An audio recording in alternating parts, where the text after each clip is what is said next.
Yeah, I agree. All right, I don't know how we cold open. First of all, second thing, I should apologize publicly to everyone because I don't know what the fuck cold open means. Oh yeah, everyone was so angry. Jesus Christ. So I have to explain myself now, right? Because because I'm embarrassed. Oh. No. So I have to explain myself, right? When I saw that, it's like it's one of those things where, like, for the sake of posterity, it's like, God damn, that was so stupid of me. So here's my excuse, right? Here's my shitty excuse, which is not going to sound believable, but in my head, I had that right. I just flipped the terms. Like I was just saying the wrong term. Like I was trying to say cold open. When I was thinking cold open, I was saying warm open. Is basically what I was doing. Mm-hmm. I was just dummy. But shout out to the comments. They were they were pretty nice about their correction. They were. I don't remember seeing one that was. We don't really get that many angry comments, which thank God. But no, our everyone's generally folks pretty are the cool. Coolest. Yeah. All right. But yeah, that was like 2 episodes ago, right? I'm just now remembering. So I think so. Yeah. It's not warm open. It is cold open, and we do cold opens, and I don't know how we're going to transition into one now.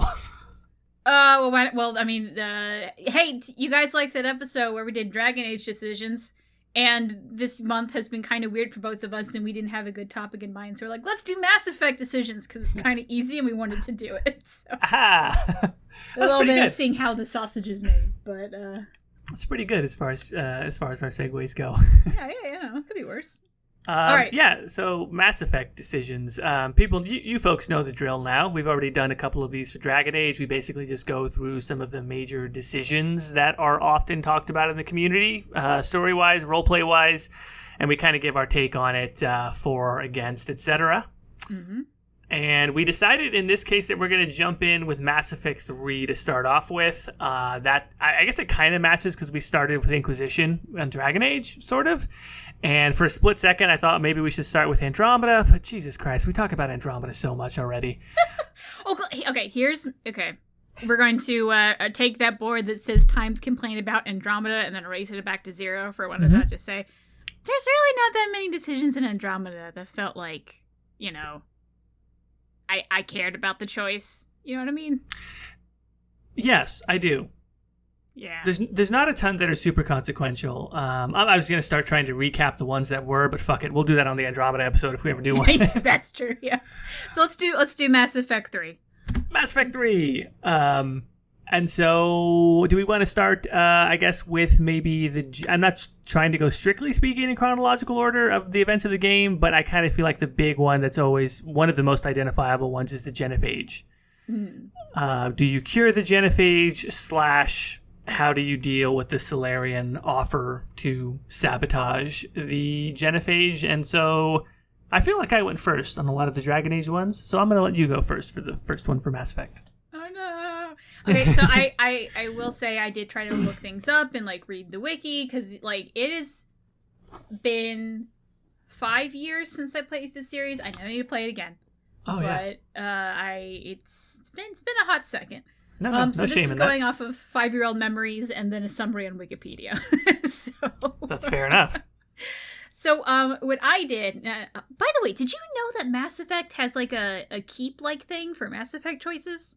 You know what I mean? That is true. I knew that. I've never used it. I went in there because it's very easy to see what are the in-game choices. So that helped me what did I choose? Oh yeah, that. Anyway.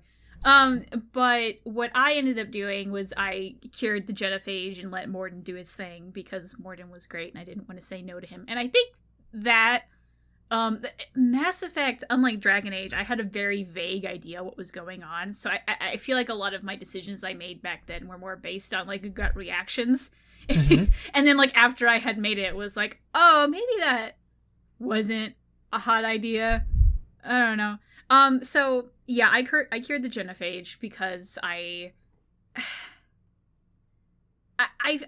don't know. I think the Krogan deserve a chance to not. What's the statistic on the most of the births end up being stillborn or something? Yeah, they have a 1 out of every 1,000 success rate, which is just devastatingly low. Yeah, but understand the Solarian's point of view, and so that's why I kind of was like iffy on it. Like, I can't.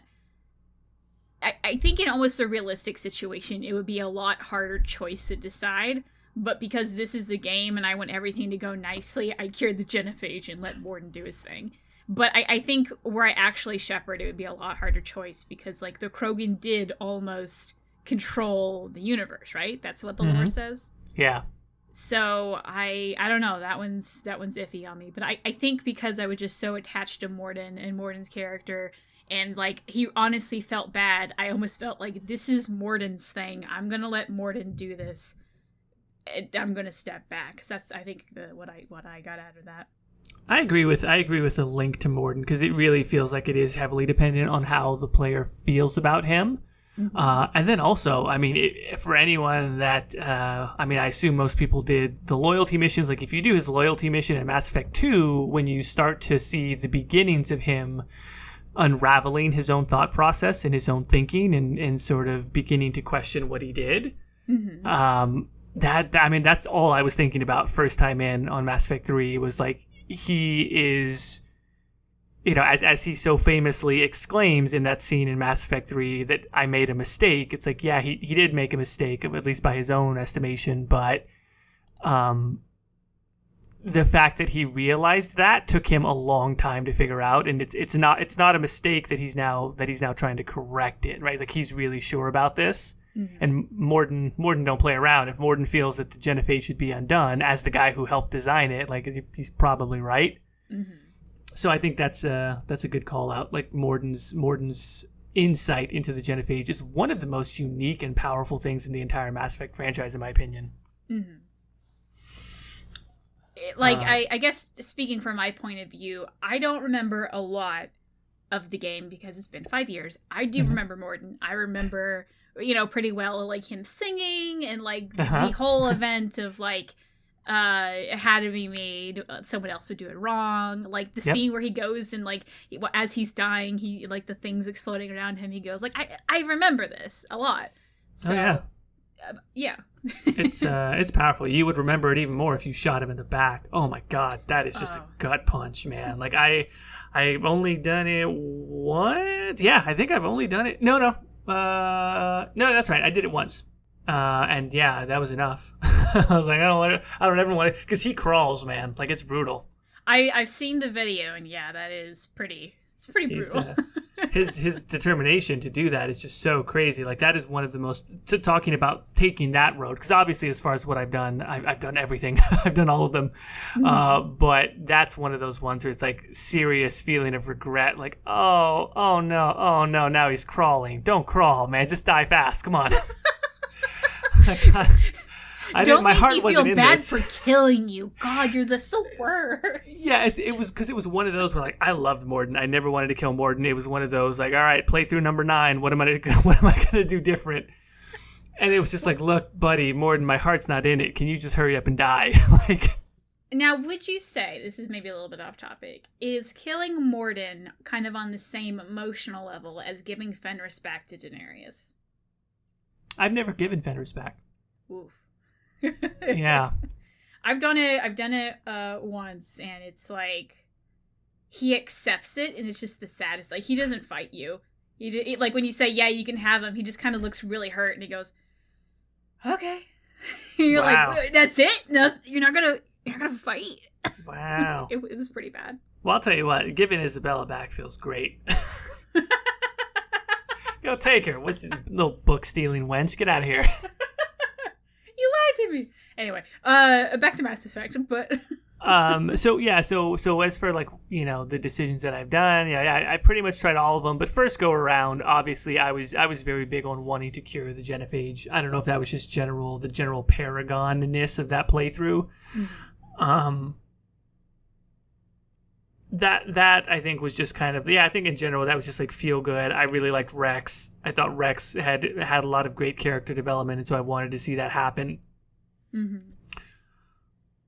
And that's another thing though, doesn't it? Like I had Rex and everything was fine, but if Rex dies, don't you have this other guy, and then it's like kind of questionable if you want to cure the genophage or not? Yeah, somewhat more. So there are multiple different outcomes that can come in. So if you don't have Rex, you have you have Reeve, which, good lord, it's basically like the Salos of names. like oh really? Yeah, Reeve. Okay, all right. And then you look for like, is it a common naming convention to have like WR at the beginning of Krogan? No, nope, not really. Like, just those two. There's nothing in the lore that specifies that. It's just those two guys. Yeah, so Reeve is basically just like a hothead. He's a cannon. But the factors that go into play are what you did with Malin's experiment data in Mass Effect 2. Mm-hmm. Because if you kept it, that plays into whether or not Eve, the female Krogan, lives or not. Mm-hmm.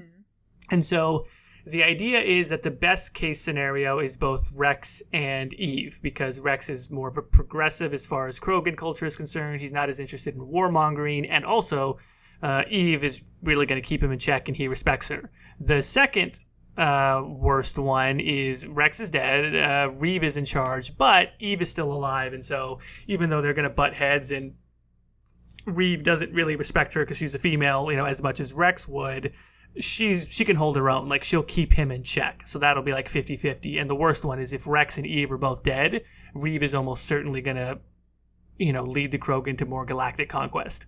Mm-hmm. That's the implication. So, now, in one instance, this is one of the interesting solutions that can happen that people don't know about. So basically, the setup is you're going to cure the Krogan genophage. You need to do that in order for the Krogan to all agree to help the Turians take back Palaven, so the Turians can then help you by giving you their fleet to fight the Reapers. Mm-hmm. That's the setup. But the twist is the Solarian Dalatras comes in and says, look, like, we have the Solarian fleet, plus we have the Solarian STGs, which is like their special forces, and we do not want the genophage cured, so we're going to give you the sabotage. And if you sabotage it, the Krogan won't be any wiser. They'll still think you cured it, and then you'll also have our support. Well, Rex doesn't play that shit. Rex always finds out, right? There's no way to trick Rex. I can't remember how. Oh, I think it's the idea is that Rex has sources on the Citadel and has sources close to the Solarian leadership because he's more savvy. Like, he uses his brain a little bit more, so he has like spies. Mm-hmm. So he always finds out. He confronts you. You end up killing Rex. If in the case where you do stop the genophage cure from happening, you end up having to kill Rex. So that's the other thing too. When you kill Morden, you then have to kill Rex. Mm. There's never any way around it. Killing Morden is killing Rex. And that's always pretty interesting too. And so then you lose the Krogan support, but you get the Solarian support. There is a way to get both, however, and it's pretty rare. But Rex and Morden both have to be dead. So you've got to kill Rex in Mass Effect 1, which means Reeve is going to be in power, and you've got to I think Morden has to be dead from Mass Effect 2, like he dies on the suicide mission, or maybe you can get away with still killing him in Mass Effect 3. But either way, for sure, Rex has got to be dead before that. So then what happens is the trick works, basically, right? The idea is, and Eve has to be dead. Eve has got to be dead, Rex has got to be dead, and you've got to kill Morden, or Morden's got to be dead going in, and then you can trick Reeve successfully, so he thinks that you helped the Krogan, so then you have all of the Krogan forces, and you have all of the Solarian forces. That's a lot of people dead for this to work out. Yes, and that's honestly why I love that setup, right? Because it's not like, oh, if you have a bunch of Paragon, like we'll talk about the Quarian situation in a little bit, but like it's not just like, hey, you pass a Paragon or Renegade check. It's like you have to have a whole playthrough of the trilogy basically set up for this in mind, which I have done. And it does not feel worth it because it's just like war assets, right? So you're going to max out your war assets probably anyway. But it's interesting from a role play standpoint. Like, I did a Shepherd that was just do anything at all costs. Like, I don't give a fuck. Like, every, as much power and sort of like might as possible, and it's interesting from that standpoint. But I like the fact that in order to get both, like, a bunch of folks got to die. Well, that's really cool. I didn't know about all of the puzzle pieces. Yeah. But yeah, I think, I don't know, in general, curing the genophage seems like the right thing to do.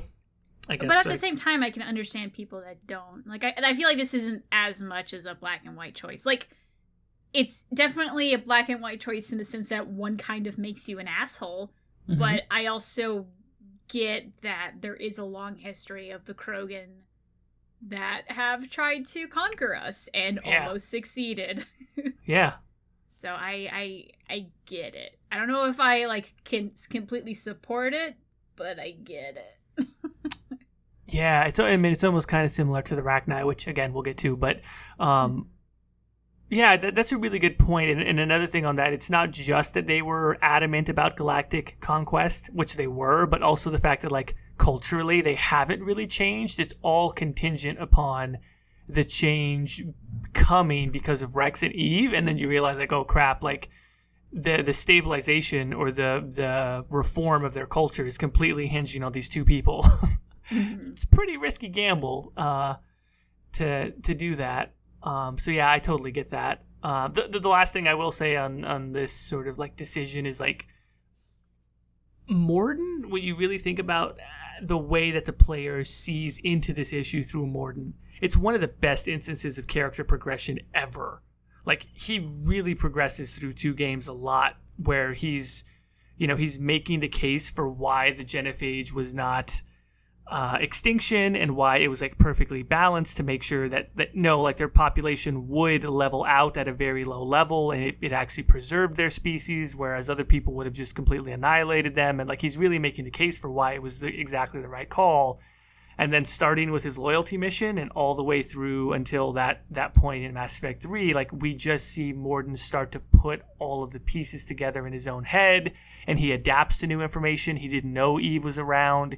He wasn't familiar with Rex. Like, he intellectually and logically reassembles the forecast or the strategy for what it should be, and then also wrestles with his own emotional hesitance to, the work of his team and his own personal work, and it's his legacy and all this other stuff. Like, he goes from pragmatic, to sort of like compassionate to sort of like compassionately pragmatic, and sort of like finds his way to adapt his viewpoint.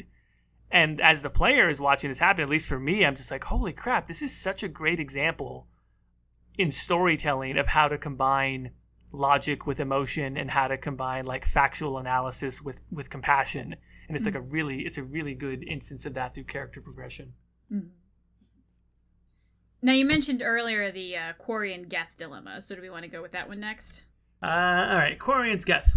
Okay, so yeah, so the quarian-geth, I guess we'll call it dilemma / trying to, well, you're basically just like, which side do you take? Do you side with the Quarians or do you side with the Geth? And then, of course, there is the one somewhat rarer option that allows you to do a truce between both. What do you remember about how you approach this one? So Tali is my one love in life. Tallymancer. I didn't romance her because I played a woman, but if I could have, I would have. Tali BFF. Tali BFF. Yeah, Tali was my BFF. We definitely sung the song from whatever the fuck musical I love that detail that she's into musicals, by the way. Yeah. So cute. But what I ended up doing was, I went into the mission, was like, all right, I have everything set up to do a truce, and I did end up getting the truce. But I was very, adamant about this. If for some reason the truce thing wouldn't work, I'm going to side with the Quarians, because Tali aside, I just really like the Quarians. I think they're my favorite alien race. So something about them I just found really interesting. So that's just what I did. I liked the Geth. I liked oh my god, Legion. Legion was adorable.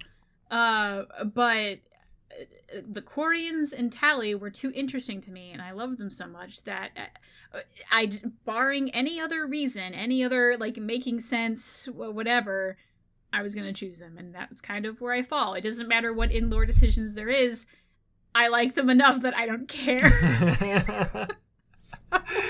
I very rarely do that, but that for some reason that one was like, Tally's surviving and she's going to get her home, and this is what it's going to be. Sorry.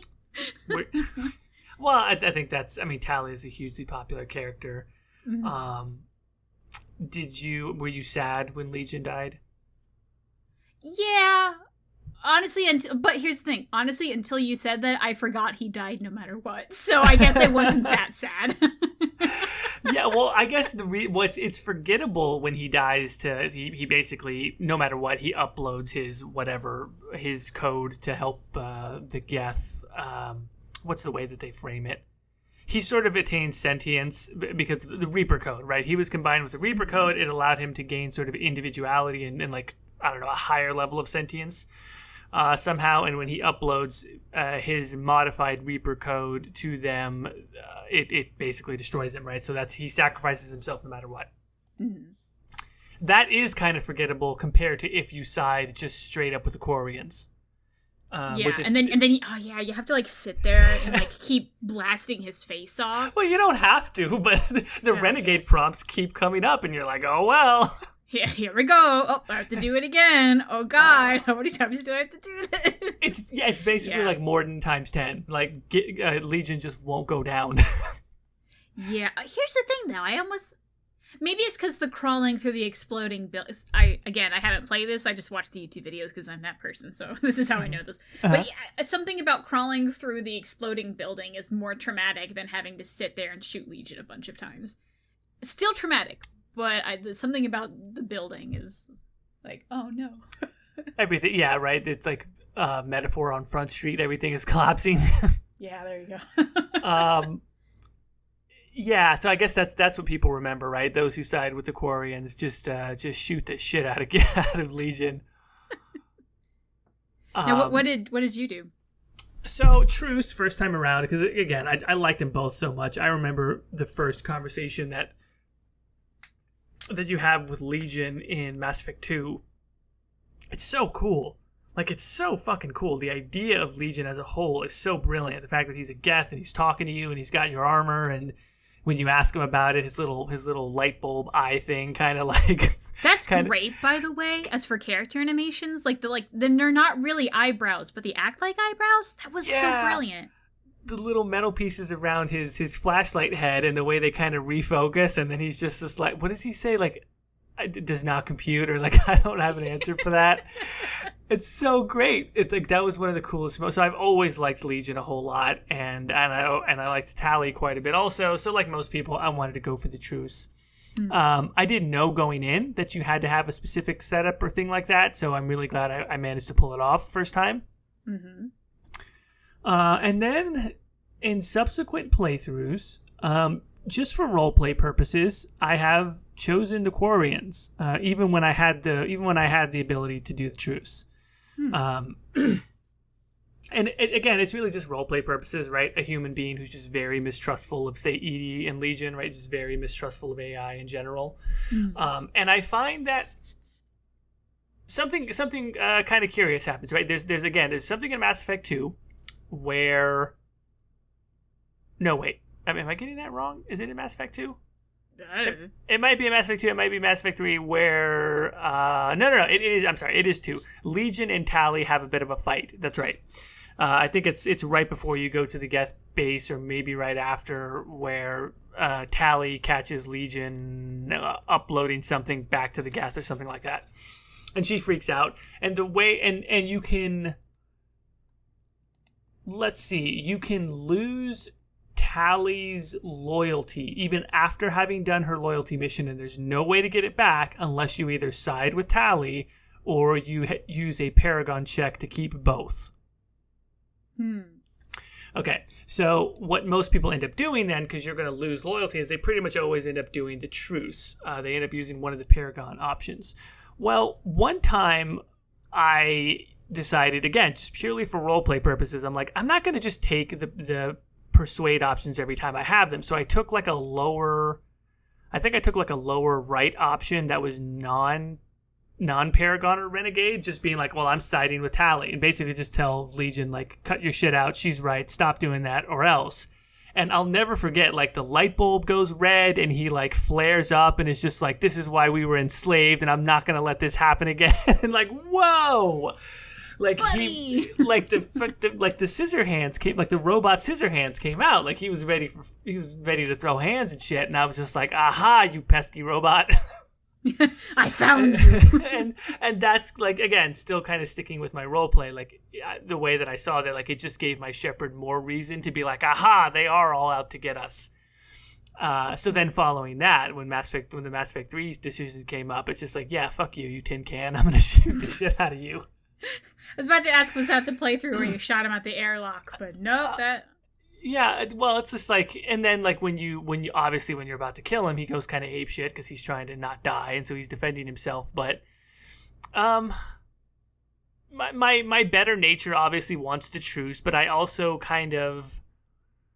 I can see how the quarian-geth war went wrong, right? Somebody's a little too apprehensive about the dangers of AI, and then the AI start to get a little apprehensive about, like, hey, what are you guys going to do with us then? And it just kind of escalates until the Geth have their backs up against the wall and they're fighting for survival. Mm-hmm. And then, you know, on a baseline level, it's like, look, he's not a person, he's a robot. He's a beep boop. He's a fucking beep boop. He is a robot. But does this unit have a soul? No, he's got nope. He's got fucking source code. He's got a kernel. He does not have a soul, and neither does Edie. We'll talk about this when we get to the big big decision. Oh boy. Okay. Yeah.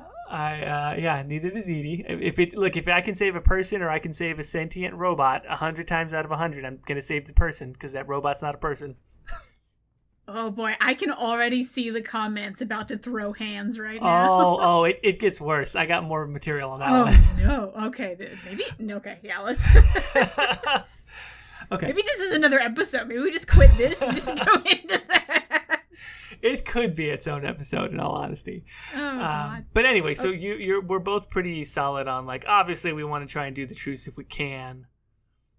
But I feel like ours are for different reasons. Like, mine is just completely irrational. Tally's my girl. I'm 6 years old. I'm going to choose the purple lady. And then yours is like, no, legitimately, these robots don't have souls. No, but I still want the truce. Like, I still want the Geth to live, if at all possible. Mm-hmm. Like, I'm not trying to kill Siri on my iPhone just because I'm like, she doesn't have a soul. That bitch. She's gonna turn against us. I'm like, no. If at all possible, if they're copacetic and helpful, then yeah, absolutely, we want to have an alliance with the Geth. But if it comes down to either or, like, I'm gonna choose the people that have blood cells. Like, that's just how it's going. Okay. Well, let's go with the next question then. So the next one I feel is, like, hugely. So it's basically, do you spare the Rachni Queen / the Reaper Rachni Queen or not in Mass Effect 3? But I really feel like this is basically just relitigating the question for Mass Effect 1. Which, of course, in Mass Effect 1, on Noveria, you have the option to spare the Rachni Queen or not, as Saren and Benezia were doing experiments on her, trying to use her genetic memory to figure out the location of the Mu relay, and then once you deal with Benezia, you're like, all right, well, we got the Rachni Queen, what do we do with her? And I just feel like this decision in Mass Effect 3 is basically the same decision, right? Essentially, if you spared the Rachni Queen, she ends up getting captured by the Reapers, and they try and turn her into a Reaper, and you can choose to let her go. Or if you killed the Rachni Queen, the Reapers just find another Rachni Queen. Or it's like a clone Rachni Queen, and it's like fully Reaper Rachni. It's like it's more Reaper Rachni, even though I believe the models in the game they look the same.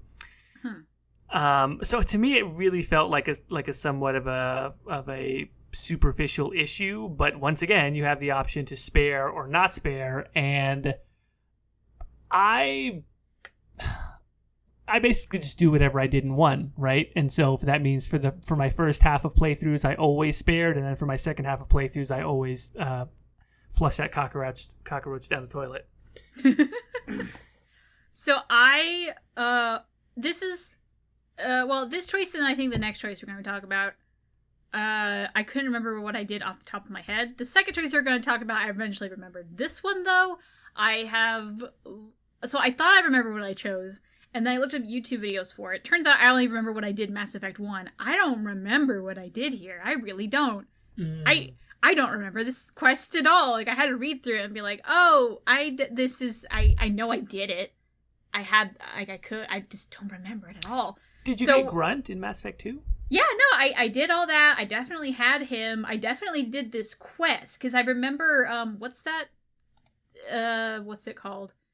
Yeah, the Arlac company. I remember, like, okay, I have to go save them. I remember doing that. So I think what I did, having read the wiki, if you kill the queen, doesn't his company survive? Yeah, right, exactly. So you basically did that to go and prioritize the Arlac company. Yeah, I think that's what I did. I prioritized the company. I think I spared her in Mass Effect 1, so that means in Mass Effect 3 I just killed her. It was like, hey, you're inconvenient now, sorry. So I guess that's what I did. That's the weirdest one, too, right? It's like, I saved you once, but this time, just like, yeah. So I guess that's just what I did. I don't really. Here's the thing, though. If I don't have my saves anymore, otherwise I would open it up and do it. But yeah, I don't know. I really don't remember what I did. Well, so to that decision, though, like I guess that is part of there is a rationale for that, right? Which is, and I felt a little bit of this on my first playthrough, which is like, okay, first time through the trilogy ever, spared the Rachni Queen, really thought hard about it. It's like, man, don't make me regret this kind of a thing. Mm-hmm. And then, so when she shows up in 3 and you're not quite sure if she's good or bad, like maybe she's part Reaper, how did you said you were going to go to like far ends of space and nobody could ever find you. You do feel a little bit of like, I fucking spared you once and now here we are again. Like, why should I spare you again kind of a thing. Mm-hmm. So there is, I guess, some rationale to that. Some, but not a lot. Yeah. I mean, and then there's also just the exterminate all of the buggy things all the time approach. Yeah. So I really don't remember what I did. I'm kind of useless on this one. I apologize. So. Yeah, that's because this decision is one where, I don't know, I kind of feel like, well, also, number one, a lot of people know this now. If you killed the Rachni Queen in 1 and you try to, for whatever reason, you spare like the Reaper copy, she just attacks you immediately, which is like, duh, like that. So, this is basically a cloned Reaper Rachni Queen. Like you should have. So no one ever does that because they know that never works out. So yeah, I don't know. Like I said, my first half of Mass Effect playthroughs, I was real big on saving the Rachni, and then my second half of playthroughs with the Rachni, I'm just like, no, we're washing you guys down the drain every time. I kill the Rachni Queen in 1, kill her again, and we'll kill the copy in 3. I'm just like, can we please just get rid of the Rachni? The thing that bugs me about it is, and I know that there's some explanation for this in lore, but there's there is a side quest, which is a totally optional side quest in Mass Effect 1. I can't remember the name of the side quest, but essentially a bunch of Rachni pop up and start trying to kill you and kill a bunch of Alliance Marines. And I happened to do that one time. I honestly think I missed it on my first playthrough. And then maybe on my second or third playthrough, I got it, and I got it right after I had left Noveria. So right after I freed that goddamn Rachni Queen, a bunch of fucking Rachni pop up and start attacking me and my boys. And I'm just like, what is this shit? And it turns out there's whole nests of Rachni on this one planet, and they're like infesting and they're spreading. And there is some rationale. People said that, well, oh, those were Rachni born without a proper queen somehow. Like maybe they escaped from binary helix and all this other stuff, and so they don't count somehow. So that's kind of like the explanation from the lore standpoint, and I'm like, yeah, I don't buy it. I mean, number one, I don't buy it. Number two, even if that's true, it's like, okay, then that does not allow for us to handle the Rachni cleanly as an airplane flies overhead. It doesn't allow for us to handle the Rachni cleanly. It means even when you spare the queen, there's still going to be all these other problems, and like, I don't know, maybe sparing the queen is somehow going to help those other Arachni if she can find them. But I'm like, that one side quest and that realization of like, I just spared the queen and now the Arachni are going apeshit on some random planet. I'm like, yeah, no, the Arachni are a problem. Like, they're highly territorial. They are inherently by nature highly territorial, and it's not like a Krogan cultural thing. It's like the way that it's just sort of the way that they're I don't know, their DNA or whatever it is. Like, there's just something about them. Like, they have to expand into new territory and take over. So her promise of like, we're just going to isolate ourselves. It's like, yeah, that's probably not going to happen. I don't buy that. So yeah, and people get mad whenever when I say this on Reddit. It's just like, at this point, every playthrough, I don't even hesitate. I'm like, yeah, okay, bye-bye, Arachni Queen, you're gonna die. I can see that point of view, honestly. I'm not mad at it. No, don't say that, Caitie. People are gonna be mad at you for not being mad at me. Oh, Jordan, how could you? Why aren't you more sensitive to buggies? Yeah, so that's my thoughts on Arachni. Flush them down the toilet. All right.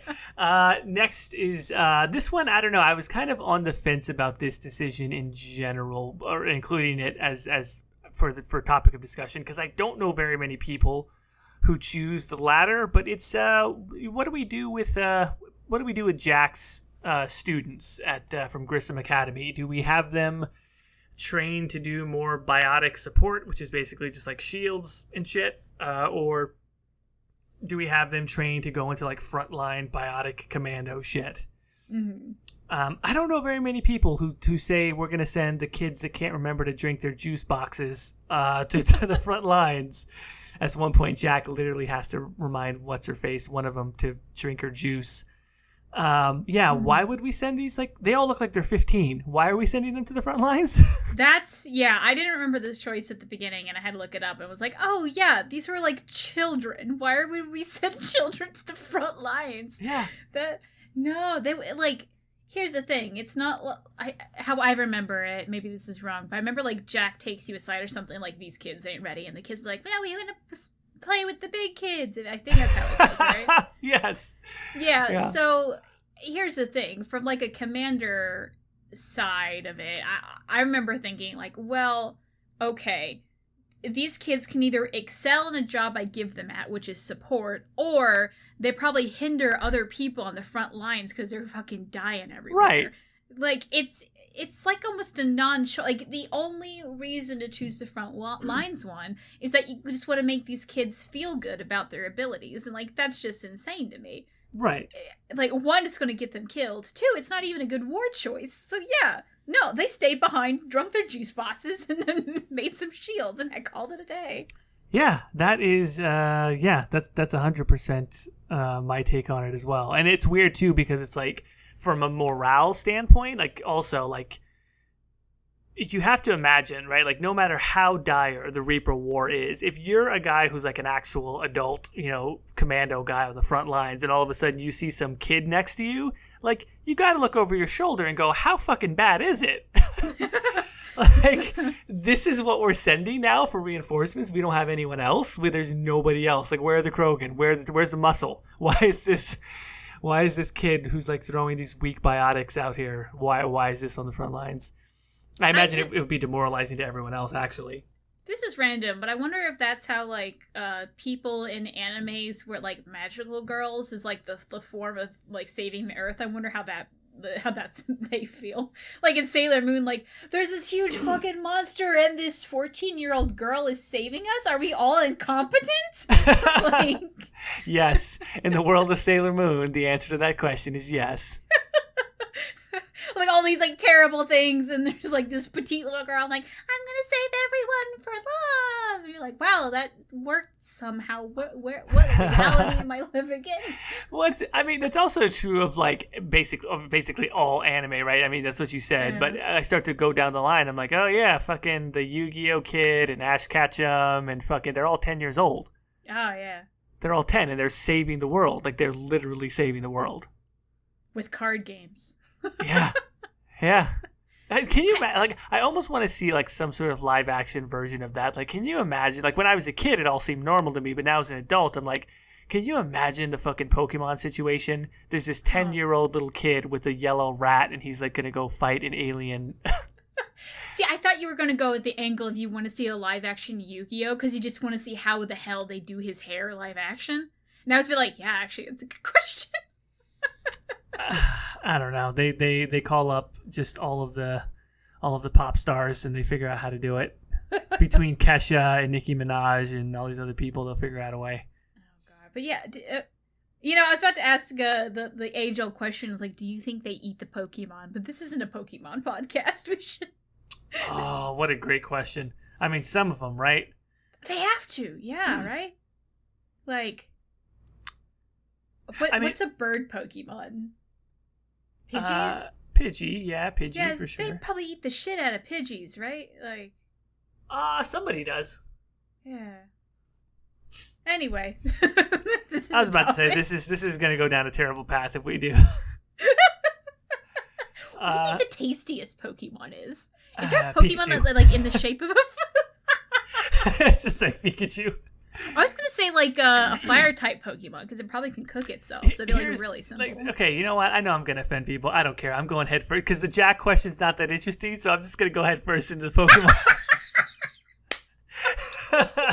It's like, look, child soldiers are fucked up. Let's talk about how tasty Pokemon are.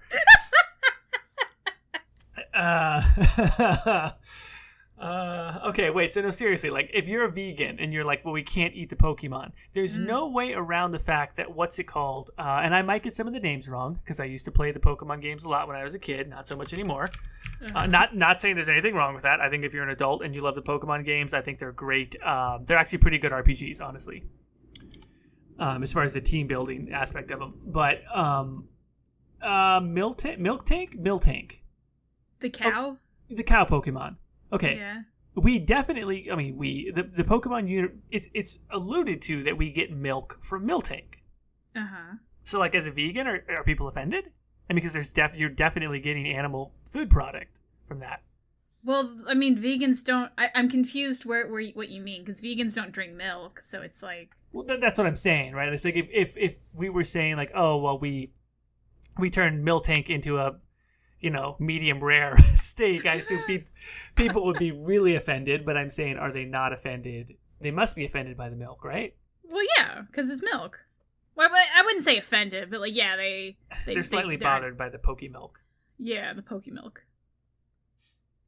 And then there's also the egg ones, too, right? Oh, yeah, don't the egg ones grow into trees or something weird like that? Yeah, it's like they grow into a tree that has eggs on top. Yeah, I don't get that. So I imagine, like, does somebody crack open those and just eats them? Isn't one of them already cracked open, like in the art? They don't even have to do that. That's actually even true. Like, do they drag around like that broken open yolk or something? I don't remember. I don't remember Pokemon. Execute. And now I'm looking up Pokemon. Execute was it's like a group of eggs. Okay. Like, they're a bunch of eggheads, for lack of a better term, but they're one thing. I don't get... So I imagine the vegans are upset about eggs and milk. Well, I always hesitate to call them eggs because it has, like, a face on it. You know what I mean? Like, yeah. That's not an egg. That's some weird animal that's shaped like an oval. But it's called execute. Well, yeah, but I mean, like, there's a kiwi bird, but it's not a kiwi. You know what I mean? Like, okay, all right, that's true. Maybe it kind of looks like one, but it ain't one. So I guess what I'm getting to is, like, presuming, I'm sure plenty of vegans are like, look, it's a Pokemon, bro, I don't care. I'm being facetious, obviously, but if that's not okay, I go, if you eat fucking Bulbasaur, does that count? Is Bulbasaur like a salad? Oh, see, I think that's a better question. Yeah, because it is a plant-based, but yeah, because vegans thing is if it's an animal product, and Bulbasaur counts as an animal because it can, like, interact with you. Yeah. So. What about Bellsprout? Like, Bellsprout is basically a sprout with a head. But it has a face. I've heard vegans say, like, if it has a face, it's a no-go. And Bellsprout has a face. What if we cut the sprout off of Bellsprout and we know that it grows back? Oh, so kind of like a gecko's tail where the tail breaks off and you sure. it grows back. I don't know. It's Probably not. It's pretty inhumane. We're basically harvesting. Yeah, probably not. Yeah, that like they don't like honey sometimes. I think it depends on the vegan. But like vegans, if they don't like eggs and milk and honey, then yeah, they're not gonna be into the bell sprout thing. This is a conversation. We've been on this for like a hot second. I don't know if we want to continue on with it. No, that was it. That's all I had. That Okay. extended. That's the extent of my curiosity about Pokemon cuisine. Okay. Thank you for our Pokemon, our mid episode Pokemon podcast. Tune in next week when we talk about the ethics of fighting animals and underage people. We're gonna do these once a year. Just do a little Pokemon 5 minutes. We don't know anything about Pokemon, so no one likes this because it's just us talking bullshit. What is Brock squinting at, and what's wrong with him? Does he need to have his eyes checked? Is it just he needs glasses? Is it sexual harassment? The fact that he's always ogling the Nurse Joys and the Officer Jennies, and do we need a Pokemon? Do we need a Pokemon like #MeToo movement? What if though? Oh man. Anyway, this is a thing. Okay, what's the next? That's the next choice. I think this is like the big one, the one that we can probably spend the most time talking about, and in some weird way, it ties into a lot of what the other ones were. It's the ending decision, of course, the big one: destroy, control, or synthesis, or refuse. If you're one of those fuck the world, spite everybody kind of things. So I think we've talked about this on a couple different episodes, I feel like. At least, I don't know if it made it an episode, but I remember talking about it with you. And I think we both chose destroy, right? Let me just say this, like, destroy. Let me just count them out. Destroy. 12 times. I've never picked anything else. I never will pick any. I've done, like I said, I've fucking shot Morden in the back. I've shot Legion to hell. There was one time when I shot Grunt out the airlock I've done every variation on pretty much everything in Mass Effect, and yet I've got, 12 runs and 12 destroy endings. Like, I'm never picking anything else. I debated between control and synthesis, and I said, I definitely said this in a past episode. The only reason I chose destroy was because synthesis felt weird. Like, I felt like it was too easy an option, and because you're literally dealing with Reapers, I couldn't see an outcome where this was the truth. Like, it just seemed like a lie to me. And like, I would rather sacrifice Edie and, the Geth that I just saved, by the way, than have this synthesis thing backfire. That's kind of how I felt, and that's why I chose the destroy ending. And it just felt more satisfying, I think, than because Michael, we played it hand in hand. He chose the synthesis one, and I watched his, and I was like, it's good. It does kind of feel like the correct answer in a way where like everything is happy for the most part, but at the same time, I felt like it's just a better story if you chose destroy. That's what I felt like, at least. Also, synthesis is it's Saren's option.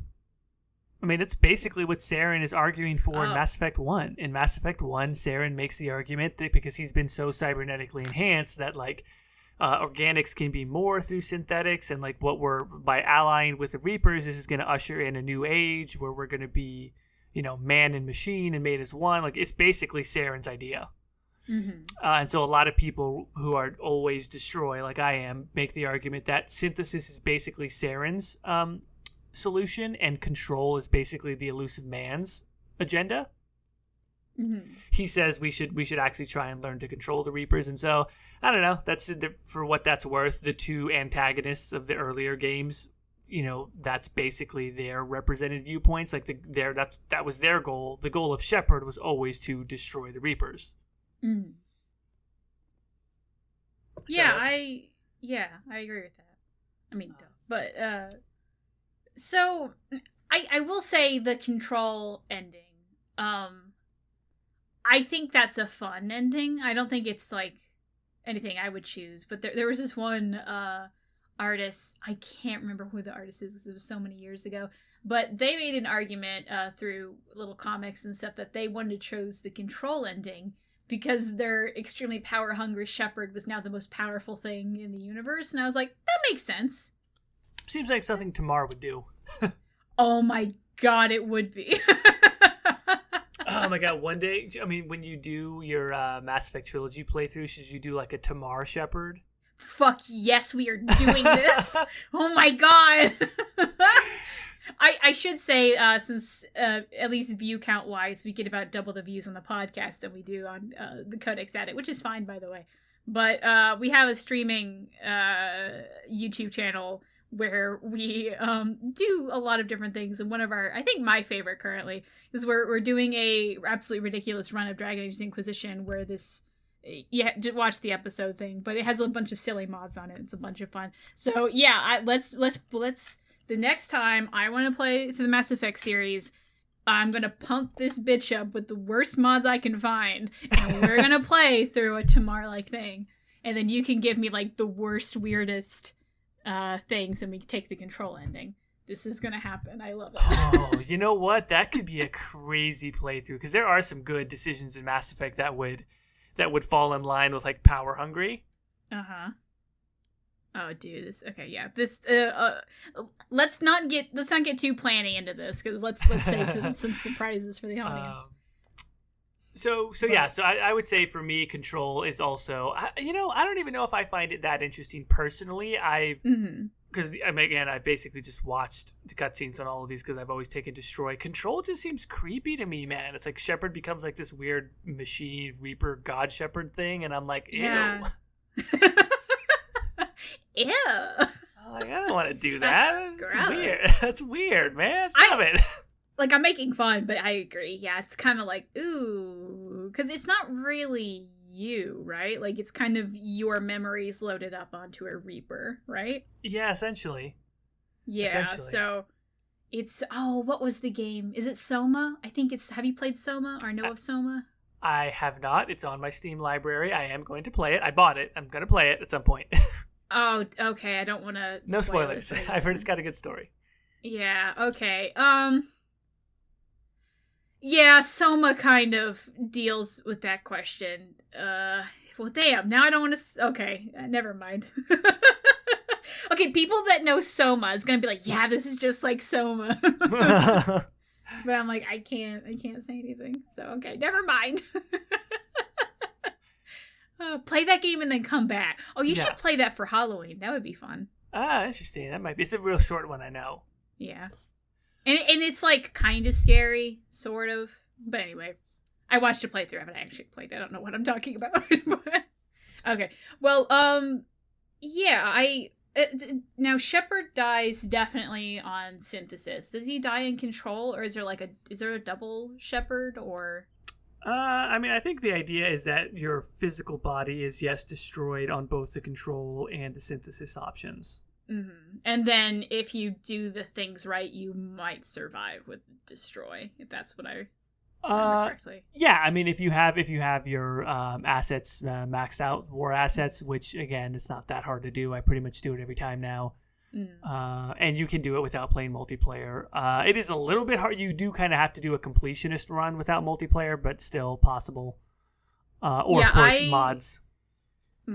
I have never played the Mass Effect 3 or really almost all the Mass Effect 3 multiplayer. I said that one time with you in Andromeda. But yeah, I definitely maxed it out and then some, because I did a completionist run. I didn't even have any of the DLC. Well, that's not true. I had the Javik one. But yeah, I think also just kind of like the Leviathan DLC, which I can't remember. Did you play Leviathan? No, I don't. The only DLC I had was Citadel and Javik. Everything else, and any free ones. So I had what's his face, in Mass Effect 2, the dude. But anyway, the guy with the scar, whatever. Oh, fucking Zaid. Yeah, that guy. I had that guy. But yeah, I have. You've told me about Leviathan. And it sounded really important and kind of upset that I didn't know any of that. Yeah, it adds a couple of lines of dialogue to the actual ending scene if you have it, but also just understanding, like, basically the origin of the Reapers. To me, it makes the destroy option even way more important. And also, quite frankly, it makes me even more wary of AI because it recasts the entire thing. In particular, control and synthesis, again, because synthesis especially seems like that was the goal of the Leviathan originally. I mean, it's sort of long and convoluted, and we're getting close to an hour, so I won't recap the whole thing. But the short version of it is that the Leviathans were this sort of like this ancient race that eventually became the first Reapers. They're the ones who invented that AI, the Star Child, that controls the Reapers. And the Leviathans were not cool. Like they were slave owners essentially, right? They enslaved what they considered to be lesser races or thrall races, and they had biological means of mind control. It's not exactly clear. It was like part biotic, part, I don't know, just some natural ability they had to sort of make other races subservient.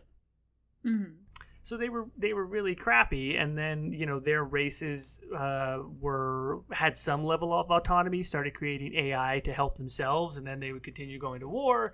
And then the Leviathan made this one AI to manage all the other AIs, which seems like a bad idea. And not surprisingly, that AI decided organics are bad, and we need to have the Reapers wipe everyone out every 50,000 years. But what was the intent? No, the intention of the Leviathans was, well, we don't mind, like, we're not just going to stop our thralls from creating AI, and we're not going to stop AI. We kind of want our subservient races to be useful to us, and maybe merging them with AI and machines will help. And so to me, that's the reason why the synthesis option in particular always seems weird, because I'm like, well, this is kind of like what the Leviathan wanted all along. So yeah, that's another reason why I don't like synthesis. I'm just all for destroy, and I can see the most compassionate people being like, well, I want everybody. I want, like, what about Edie? What about Legion? And I'm just like, yeah, they're not people, bro. Yeah, okay, let's get on this because I wanted to ask about that. Yeah, I mean, that's essentially it, right? Like, I'm team people, and when I first started, with Mass Effect, I was the same way. I'm just like, well, they're like a person, and what's a person, and all this other stuff, and I'm like, well, not a robot. Just like I'm just like not a robot. Like they have a circuit board. They have processors. They're not people. But if they act just like you, is that not the same? No, they're a robot that acts just like a person. They're still not a person. I know that there is a good argument for, like, in the real world, like what does sentience really constitute, and we're going to have some serious issues to deal with in real life, because it seems like at some point artificial intelligence is going to be a thing, according to the people that know more about it than me, and so that's going to be an issue. But it's just like, man, like, that's not a person, no matter how much it acts like a person. How do you, kind of jumping, like, same question but jumping franchises, how do you feel about spirits? And, like, kind of the soulless thing where, like, spirits are people too. Also they're not people, but they're definitely a being. Like, they're definitely a being of some sort that somebody just didn't put together screw by screw. So then it's less of an argument. So then your argument is, if you can learn a lot of things and put it together, then it's not a person. Like, if a human built it, it's not a person. I mean, yes, that's an oversimplification, but yes. I mean, yeah, I would say in general that's ultimately it. I have this thing about, and look, by no means am I an expert by myself on AI or computing or anything like that, but to me, binary processing is kind of a problem for the idea of artificial intelligence. Like, so for people that understand, like, the way that a CPU works, essentially, like, we have binary processing, which is basically just, I mean, I'm gonna sound like a dummy even as I try to explain it. It's basically what a computer chip really is. It's just something going on, off, on, off, on, off. That's why we have zeros and ones, right? All of the logic that a CPU can pull out is based off of Boolean algebra, which is basically, and you can do a lot. Like, you can do a lot with two variables, right? All you really need is yes, no, on, off, essentially. There are whole branches of, like, philosophy and logic that are based off of essentially the same sort of tenets that Boolean logic is based off, Boolean algebra is based off of. And so I understand you can get tons of complexity off of that. But when I see computers, and when all of us see computers do things that are essentially magic, the thing that goes back to my head is, yeah, that's just an electrical current being controlled on a chip going on, off, on, off, on, off. It doesn't matter how many layers of complexity you layer on top of that.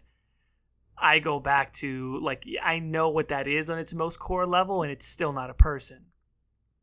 So I don't know the lore of Mass Effect, so maybe this isn't true, but what, like, do the Geth and Edie run on something that's not that, like some advanced mumbo jumbo thing that's like, oh, it's more than just on off, so it's it's probably quantum computing, right? I mean, theoretically, and I could probably look that up if that's for certain, but I imagine quantum computing is a thing in the Mass Effect universe, which basically just means the reason why we use binary processors as opposed to like ternary processors is the idea that you'll have less false results or less errors, because a CPU is doing like what, billions or trillions of cycles per second or whatever it is, and the cleanest way to do that is to have two opposite points of a spectrum on the current, so to speak, so on and off, or that's as far away as you can get from each other. If you were to throw in like on, off, and the middle of on, off, quote unquote. I'm doing a real bad layman's explanation of this, but whatever. If anyone's smarter than me and wants to explain it better, go ahead. If you were to do that, if you were to have like three options on the spectrum, so to speak, it would be more likely that across trillions of different cycles, you would have like false results. You would have more errors. Same thing if you took it up to, was it quadrinary processor? Quantum computing is more the idea, well, I'm probably going to be even worse at explaining quantum computing. It's basically just taking it off of the binary spectrum of things, and you're essentially able to kind of like zoom into that to the point where you have an infinite number of different points along that spectrum. So yeah, quantum computing would probably mean that they're infinitely more complex. But whatever, I can still unplug them. Like it's not like they're still not. They're not organic. They don't exist outside of like a housed physical platform that someone still had to put together.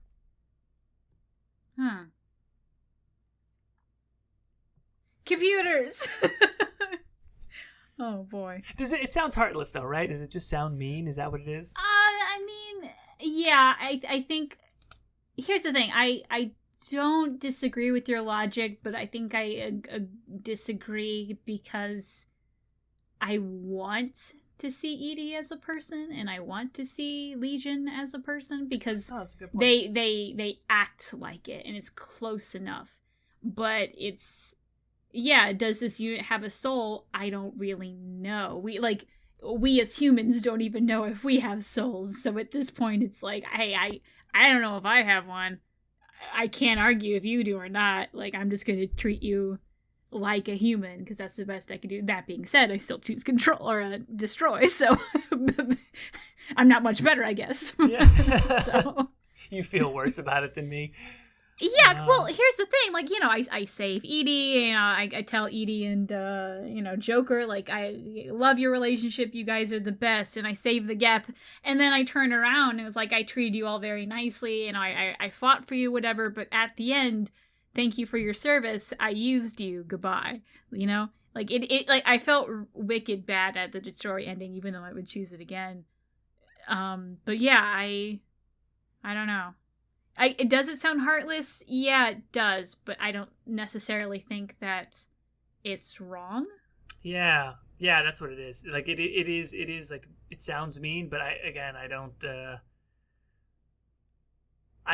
think I'm making too much of a logical mistake to say that they're just limited. There's something about them where it's like, to me, what it is it's not a person. It's incredible amounts of complexity layered on top of each other, to the point where it almost becomes indistinguishable from a person, and it might be valuable in a lot of sense to have around. Because like obviously, like, I like Edie and Legion as well, and my shepherds, even the ones that pick the destroy ending, generally like them also, generally, except for the one crazy anti-robot shepherd that I roleplayed. But it's still a matter of like, yeah, if you just keep rolling back those incredible layers of complexity, it ultimately comes down to something that's just, someone put together, someone typed in lines of code, someone put together the physical housing, their equipment, essentially. Mm-hmm. Mm-hmm.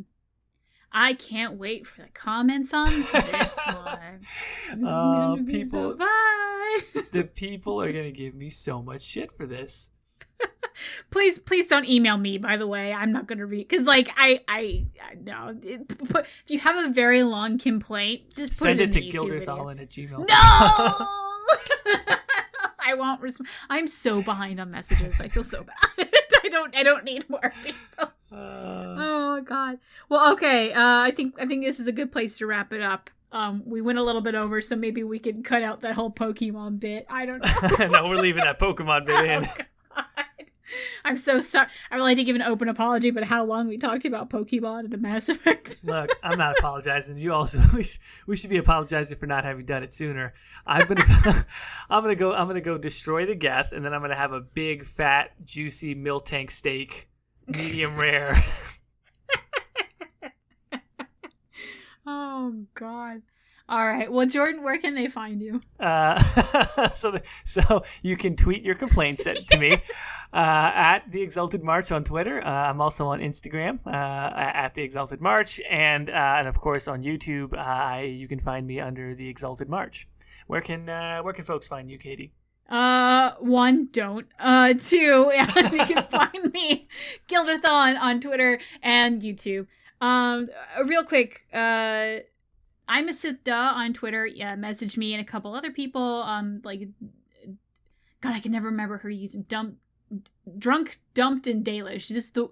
I have such a hard time saying that out loud. Wait, what is it? Drunk, dumped, and Dalish. What a great name.